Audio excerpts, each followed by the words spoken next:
All right. I think I'm audible, right? Perfect. So thanks for joining this talk, even during lunchtime. And I see that some of you brought your lunch boxes with you. This was a great decision. I think we have to share this forward-looking statement, but probably you know that by heart when you visited several breakout sessions, and we don't have to say too much to that. So let's come to the more exciting content of this session. And we would like to share with you some details about cross-cloud data sharing at Mercedes-Benz. And we would like to share our journey with you, also the challenges we had in the past year to establish that. And when I say we have two Alexanders on stage for you. One Alexander from Databricks and another one from Mercedes. And Alex from Databricks will introduce himself shortly. Thank you, Alex. So hi, everyone. Nice to meet you. Thank you all for coming. I am Alexander. Feel free to call me Alex, but to avoid the confusion, so let's keep it like this. So I am a senior resident solutions architect with our professional services team in Switzerland, so a bit far away from here. And I've been working on projects like this with Mercedes for quite a while now. My background in general is in software engineering and data engineering, and these days I mostly do like platform architecture and platform development, so to cover topics like platform deployment, engineering, data sharing, etc. Thank you, Alex. Thank you. And I'm the second Alex. I'm working at Mercedes, and I'm there responsible for the central data product marketplace. And in my team, we are also owning the company by Databricks setup for Mercedes. All right, I think nowadays we still see a trend towards multi-cloud setups, especially in larger companies. And this is also reflected by the setup that we have at Mercedes-Benz. And if we take a look at that, we for sure have setups at AWS. We are using Azure, and also for some special purpose services, we are also using GCP. And in the center of that, we have an in-house developed data marketplace, which is, of course, also leveraging Databricks and data sharing. Now, I think there are two main reasons why we are having this multi-cloud setup. The first one is cost efficiency. So it's not uncommon that we are moving workloads from one hyperscaler to the other due to cost reasons. And the other main reason is technology. So often we find special features only provided by one hyperscaler, and then it's not very uncommon that we have applications that make use of different services from different hyperscalers at the same time. Now, you could say, okay, everything is fine. What is the problem now? Yeah? Why are there challenges regarding data sharing? And especially you can say, hey, we have Databricks. Databricks is a multi-cloud tool. Yeah? There is Unity catalog, there's data sharing. What is not working easily, or where are we having issues? And I mean, if you take a look at this picture, let's just imagine that on the left-hand side, we have two business units using AWS. On the right-hand side, we have maybe business unit number 3, which is using Azure. Then we have Unity catalog established on both sides, data sharing is working, and even if we have setups where Databricks is not at the center of the architecture, you can still use the open data sharing protocol to get access to the data. So everything looks fine, right? But let's maybe now make a reality check of this, let's say, pure data mesh paradigm. And I would like to show you now one concrete example from Mercedes-Benz. And this example is connected to the advanced quality analysis.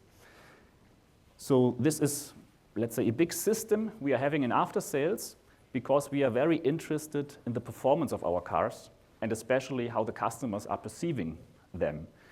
And what we are doing there is we are collecting data from the cars. And in the system, we roughly have 60 million vehicles. We are talking about 4.6 billion events.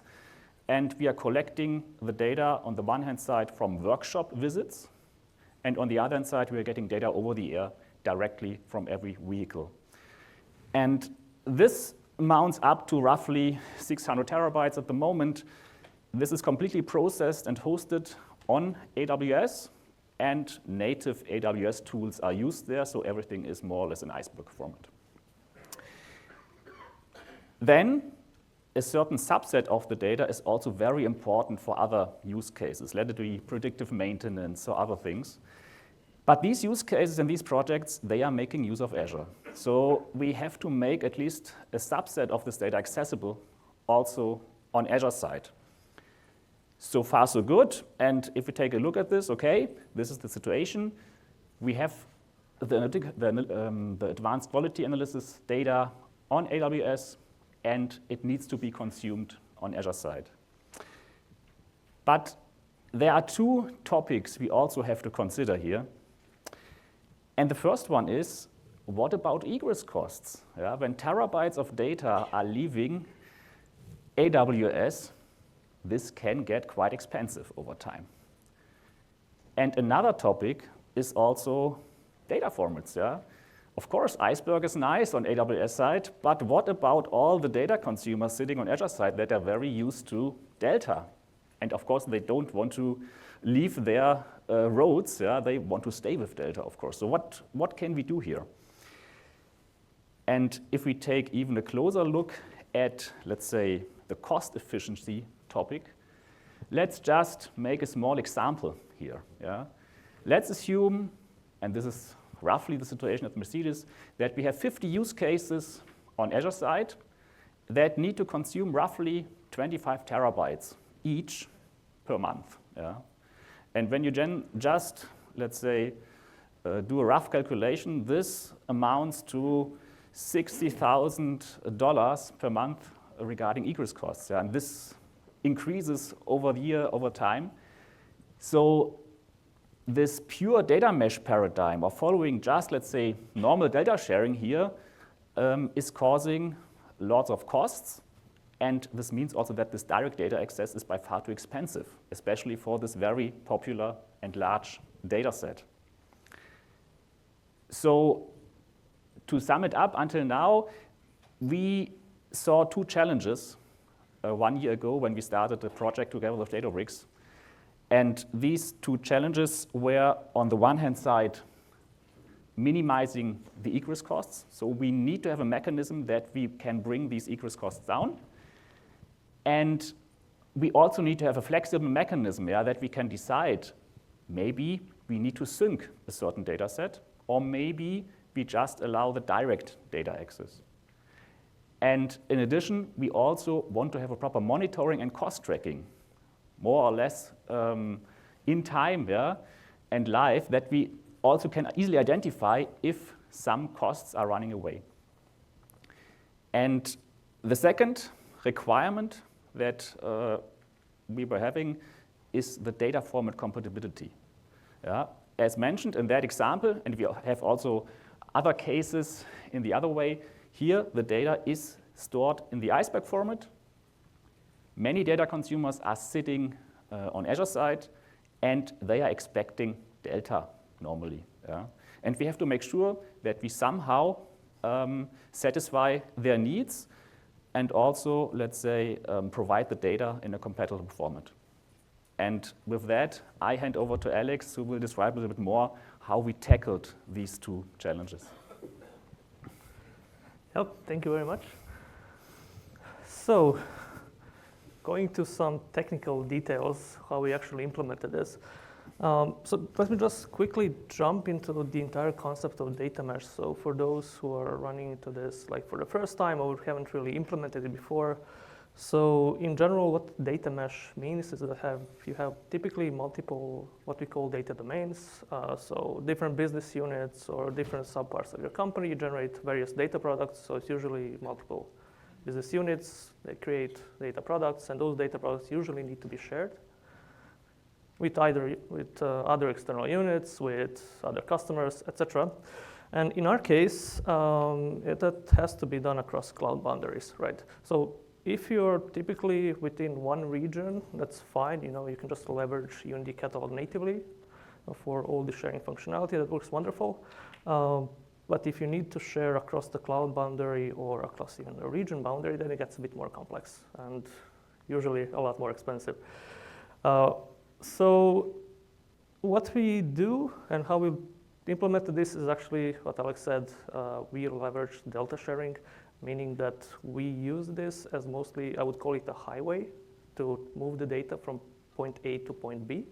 However, you can imagine like in a typical distributed data mesh scenario, you have different, let's say, consumers and producer patterns. For example, you can have 5 different producers and 10 different consumers all sitting in different regions. And if we were to allow those data to be queried live, that can be really expensive because at the end of the day, you need to move each piece of data to 10 different environments. And for each of those, you have an egress cost. And those $62,000 that were mentioned just now, that's only for 10 data products, right?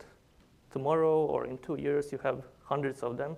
And that number can spike high to the point that it's most of your cost. So instead of paying for compute, for storage, you're mostly paying for egress cost. And just as a point of reference, how much money that is, quite accidentally, the $62,000 is roughly the price of the new Mercedes-AMG C43.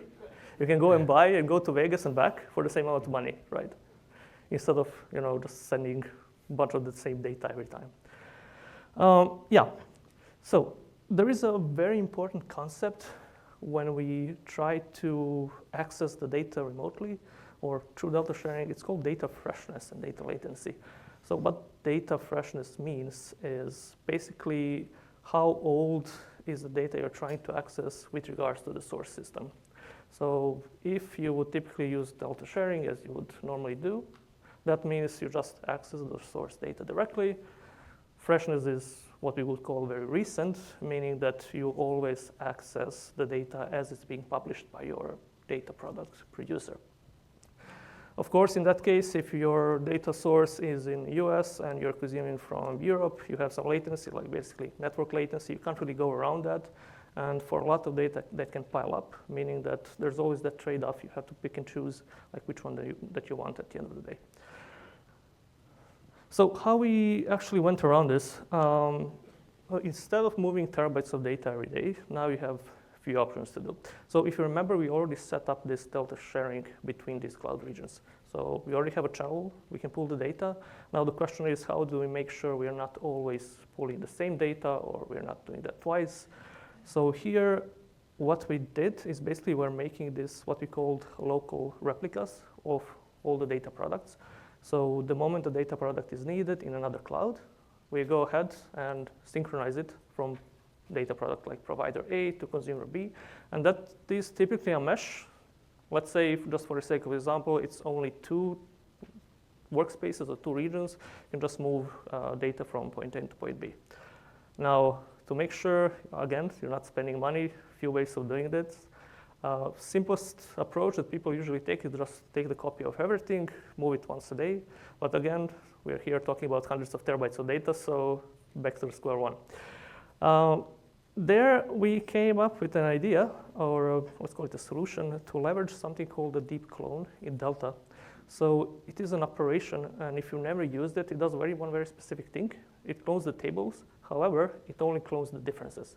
So anytime something changes, and when you run your deep clone operation, it will only transfer the delta of those changes. So it doesn't move the entire 100 terabyte table, only moves the data that was added, or just propagates any deletes and any updates, meaning that you kind of get the best of both worlds. Like, sure, there is some latency involved to the point of low data freshness, depending on how often do we run these sync jobs. But at the end of the day, you're only moving the chunks that changed and not everything. So how this looks like in our case, so let's say in a very simple scenario, we have this provider metastore in Azure and recipient metastore in AWS. It doesn't really matter, but the important part is there are 2 distinct environments, right? So what we do in our case, the data product on the source side is just a catalog, right? So however we call it, and we create through delta sharing data catalog on the recipient side as well. So that gives you direct access to the data from a consumer, like to the data product. However, on top of that, we also spin up what we call a sync job. So it's basically a tool that we developed that can actually take some configuration and do this replication for you. So I will go into it into detail on next slides, but the important thing is you can give it tables to sync, schemas to sync, some configuration option, how often do you want it to run.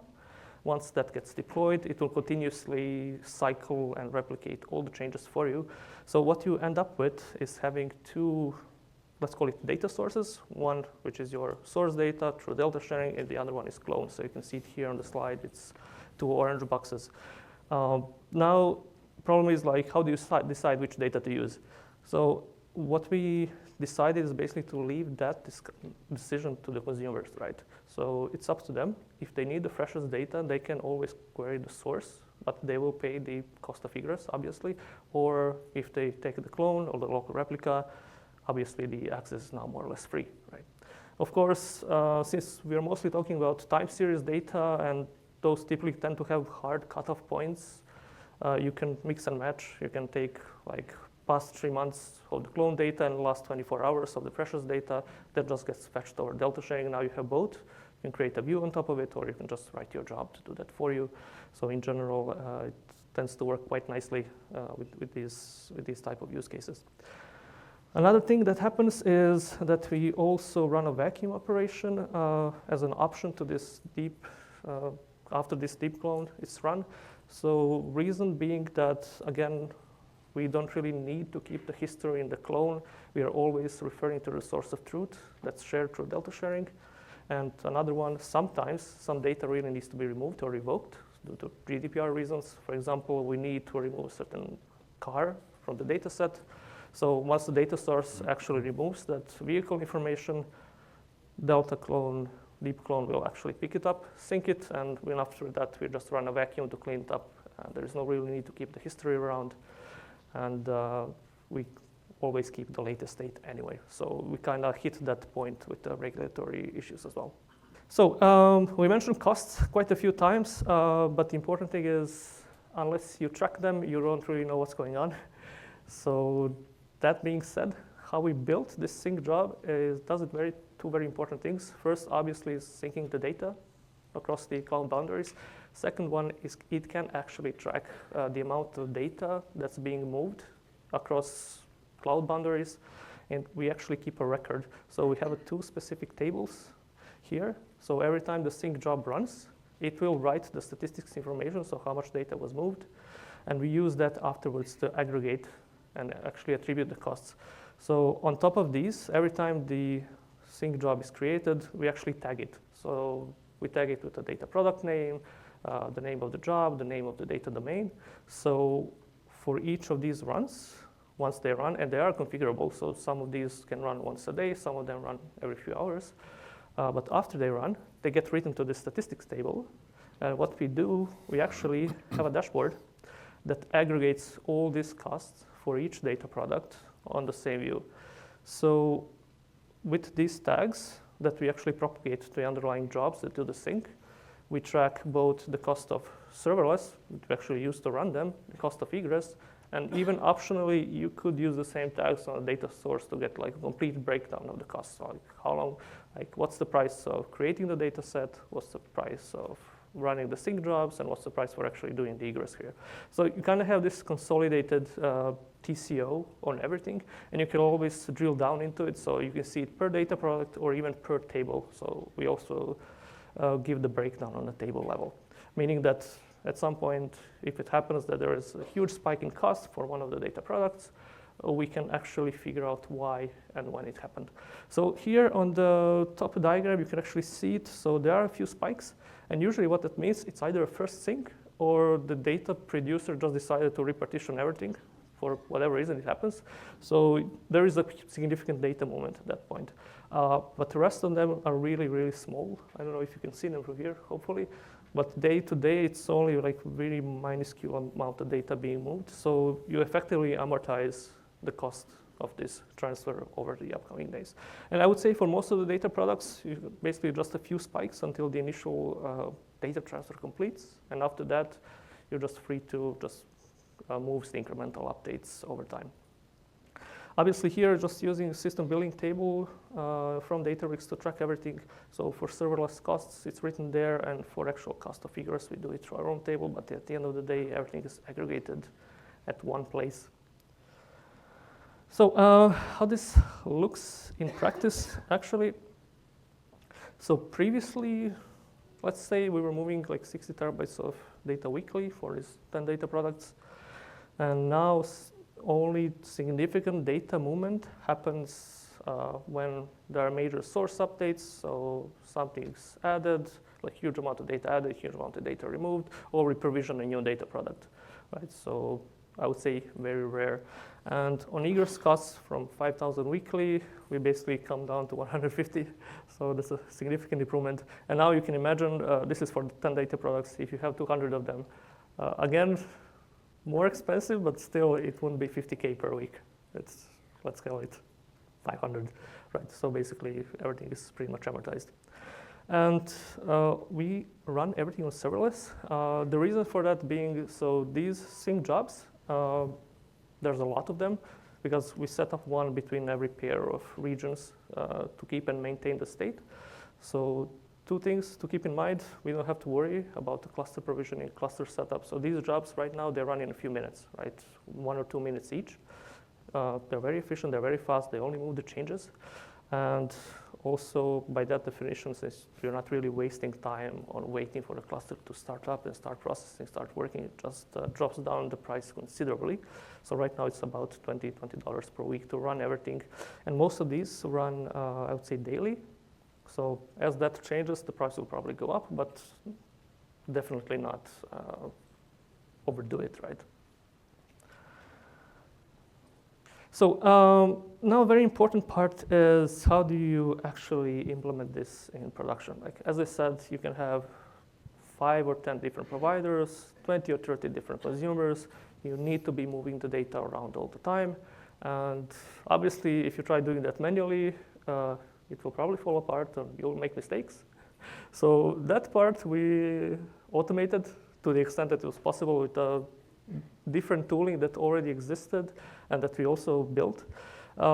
In general, so I will go into it a bit later. So there is a very important piece of product in Mercedes called Dynamic Data Exchange, or DDX. So it's the data marketplace source that we use to register data products, and that's the place you can actually consume the data products from. And it also takes care of setting this up. So I will go into that a bit later. But the important part is that that's your like go-to place to see what data products do you have and pick ones that you want. And if you're approved, it just lands in your workspace. But for the actual sync job that does the data movement, it's actually just a Python, let's call it Python app, Python wheel app that we developed. And it works mostly on a configuration. So you give it basically source and target schema, source and target tables, some other options like should it vacuum afterwards or how long it runs. So we developed that, and basically we just orchestrate it through Databricks asset bundles and push configuration there. So here we are mostly, let's call it declarative. So you don't have to go and for each of these jobs just write each specifically. So we leverage Azure DevOps pipelines quite a bit here for orchestrating everything. So what happens is that we have a, let's call it a templating mechanism. It's a normal Azure DevOps template. I don't know if you use it. If not, it's very similar to GitHub Actions. So I think most of them got inspired from, let's call it inspired, from one another. And taking that, basically what it means is that we have this template in Azure DevOps, and it takes care of like deploying this Databricks asset bundle, and asset bundle itself just basically spins up a job that does the replication through serverless.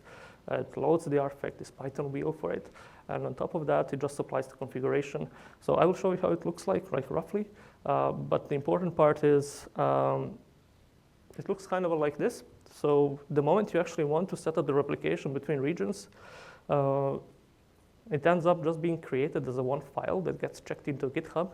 You give it some configuration like target workspace, some human readable names.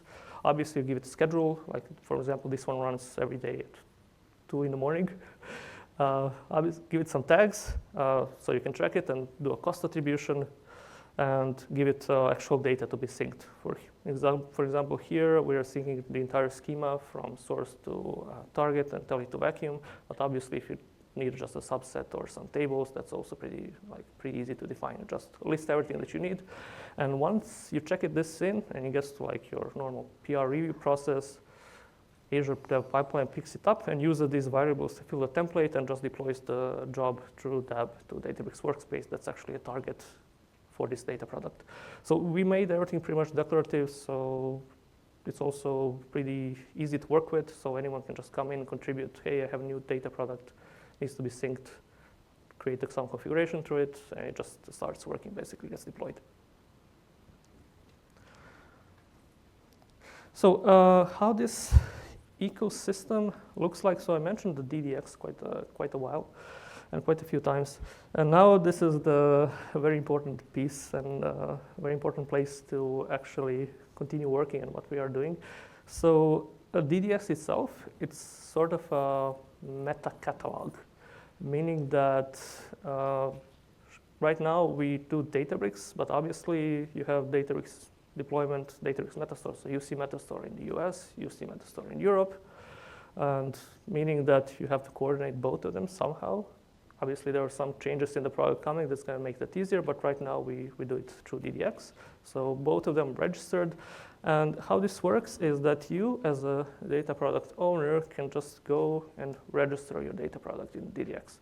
So basically, you give it a name, give it a type. Is it like a Unity catalog, or is it UniForm, like if it's Iceberg, or if it's ADLS or S3, like direct Parquet files from a data lake. So you just register a data product, give it a description, and from that point on, you own it. And whoever needs to consume it will basically have like a browsable interface. And you can find the data product, see the information, see some sample data, see the schema, and the most important part is that you can access or request access to the data product. So, it normally goes like through a normal review process. Someone gets a notification, they approve it, obviously give you a go ahead. What happens afterwards, it just automated process kicks in a bit. So in case like if it's Databricks to Databricks, a catalog would be created for you, you would get access rights, and you would be able actually to consume this product from that point on.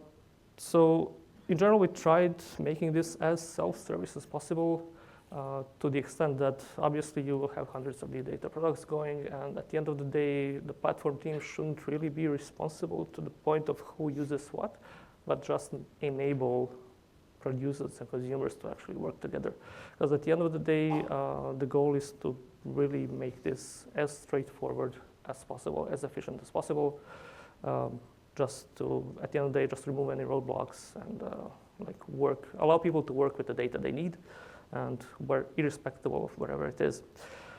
Now we come with this design kind of comes with a few bonus points. One of them being the disaster recovery, and that's kind of a twofold. So first one being, since you're already actually physically replicating the data from point A for point B, and also through DDX replicating the metadata, it means that you have your data on two different sites, right? So there's nothing really saying, hey, you have to replicate between Azure and AWS. You can also set up replication between Azure West Europe and Azure East Europe, right? So it's, let's call it a two-folded effort to make things as resilient as possible. And also for the entire, I think, configuration-wise, right, if for whatever reason this replication goes down, since we keep everything configuration and driven and declarative, you can just spin up the existing Azure DevOps pipeline and it will redeploy everything. Could be the same workspace, could be a different workspace, meaning that you just trigger it, kicks it off, and recreates pretty much everything. So all the jobs get recreated, syncing gets kicked off, cost tracking gets updated. So we kind of tried making it as lean as possible, I think, for the end user. So now for the future and where do we want to go after this? So hopefully most of you have seen the keynote announcement today. So there are some, let's call it, big changes to Iceberg support in Unity Catalog coming along. So most of it will be announced tomorrow. But suffice it to say, it's going to be a lot more easier to natively run Iceberg as data products in Unity Catalog, right? So it's something alongside UniForm you will see tomorrow. Not allowed to say too much. But as Alex said, a lot of the data products that we currently have reside in Iceberg. So basically they're output of Glue. Some of them write Iceberg, some of them write Delta. So right now what we have is a certain process that takes the existing Iceberg data products and turns them into Delta, and that's basically what we use for sharing as a data product. So that's something that we want to improve. So just allow basically Iceberg and all those Glue-based data products to work natively alongside everything else that we have. On top of that, obviously, Delta sharing, etc., everything. But as I said, tomorrow's keynote, don't miss it. The other part is, right, so the orchestration is currently, as I said, it's run through configuration. Obviously, that's not the only way to do it. You can also write the app. You can create an API to manage these. So for now, we decided to keep this for like reproducibility reasons, so we can easily review what's going on, what's being changed, so we can have some traceability. Obviously, that's not the only way to do it. You can make a choice to have this API driven, like you have a process to configure all these replication things through the API. And that's something that will probably be implemented at some point as the number of these data products grows, just to keep it easier to implement it, like integrate it with the rest of the DDX ecosystem. So at some point when you have to set up this collection for the first time, like when you spin up a new site or a new workspace or a new region, there has to be some sort of infrastructure setup. So you need to create storage accounts, Delta sharing recipient provider. So that's currently done manually, but that's something that will probably be approved at some point as we continue developing the tooling. So at the end of the day, the point here is first to be efficient. Obviously, no point in wasting money on if all that you're doing is querying data somewhere else. But if your queries return 98% of the data being the same or the actual bytes being the same, don't do that. Go around that. And yeah, we tried also making it very much cost-aware. Like you've seen the dashboards, and as this scales to 200 data products, it will be more and more important. And obviously, attributing these costs through different cloud providers. So we have Azure, AWS, GCP, and after that, even cross-billing them to the data providers. So, right now they have a dashboard to have a look, but maybe at some point in the future there will be a report that they can consume and just get on a monthly level. Hey, this is the amount of money that was spent on egress cost for your data product. We should settle it internally, like depending on the actual process. So, and yeah, last but not least, fast. As I said, most of these run in minutes, right? So typically when you go and replicate 20 terabytes of data, it takes hours. When you do it through deep clone, it only takes hours the first time you do it, and the rest it only takes minutes. So at the end of the day, you just have a lot of very, very small, very efficient, and very cost-effective jobs to move your data around instead of just moving landslide of data every time that you need to make an update. And I think also a very important point is here, this is, as we try making it as resilient as possible, we also try making it as hands-off as possible. So the moment you set this up, it's expected it's going to work and it's going to self-heal in case of any issues. So we did run into some issues like on the, let's call it storage configuration a few times.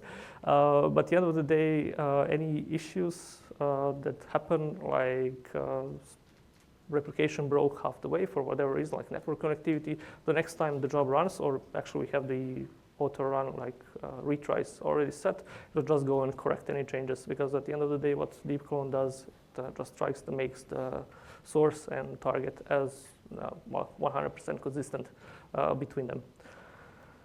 Cool. So with that, that's the end of the session. If you have any questions, feel free to yell. It's a big,